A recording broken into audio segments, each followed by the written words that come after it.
राधे राधे। जय श्री कृष्णा। चतुर्मास के नियमों का वर्णन। नारद जी बोले, ऐसा कहकर भगवान विष्णु ने मछली का रूप धारण किया। विंध्याचल पर्वत पर तप कर रहे महर्षि कश्यप की अंजलि के जल में जा पहुंची। महर्षि कश्यप ने दया करके उसे अपने कमंडल में रख लिया। जब उसने बड़ा रूप धारण किया तो उन्होंने उस कुएं में डाल दिया। जब कुएं में भी ना समा सकी तो उन्होंने उसे तालाब में फेंक दिया, और जब वह तालाब में ना आ सकी तो उन्होंने उसे समुद्र में डाल दिया। वहां पर भी बढ़ने लगी। फिर उसे मत्स्य रूप नारायण ने उस शंखचूर को मार डाला। पश्चात शंख को हाथ में लेकर बद्री वन में आ पहुंचे। बद्री नारायण में आकर उन्होंने सब ऋषियों व महर्षियों को बुलाकर आज्ञा दी कि पानी में इधर उधर फैले हुए वेदों को ढूंढो और उन्होंने शीघ्र मिला कर मेरे पास ले आओ। तब तक मैं देवताओं के साथ श्री प्रयाग राज में ठहरा हूँ।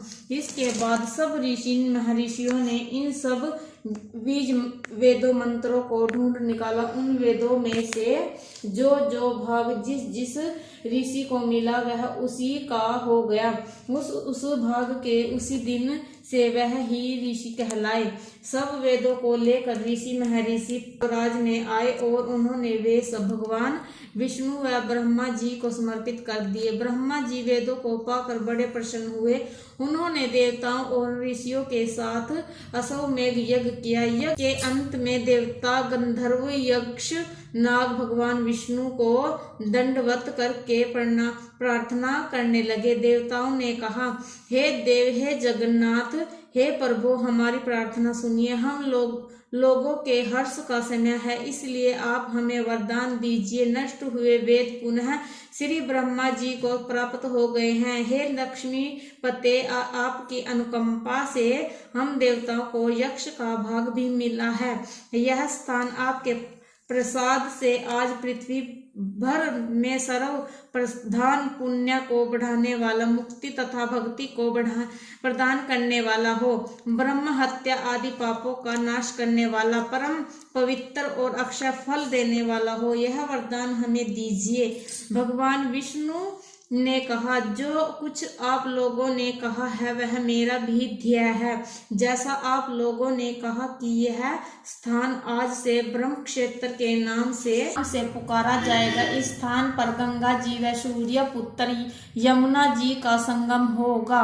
मैं श्री ब्रह्मा जी सहित यहाँ पर निवास करूंगा। यहाँ पर किया हुआ जप तप तथा दान महान फलदायक होगा। पहले जन्म में किए हुए पाप, ब्रह्म हत्या आदि भी इस तीर्थ राज में स्नान करने से नष्ट हो जाएंगे। जो लोग अपने पिता आदि को वहां लाकर दर्पण व श्राद्ध करेंगे, उनके पिता मेरे स्वरूप को प्राप्त करेंगे। वह तीनों की मुक्ति को प्राप्त करेंगे। मकर संक्रांति पर माघ मास में प्रातः काल यहाँ आकर स्नान करने वालों के दर्शन मात्र से ही सब पाप मिट जाते हैं। ठीक उसी तरह जिस तरह सूर्य के तेज से अंधकार का नाश हो जाता है। हे मुनिवर, मेरे वचन ध्यान से सुनिए। मैं सर्वत्र व्यापक रहता हुआ भी हमेशा बद्रीनारायण में निवास करता हूँ। सैकड़ों वर्ष तक किसी दूसरे स्थान पर तप करने का जो फल मिलता है वही फल यहाँ एक दिन में मिल जाएगा। जो मनुष्य मेरे स्थान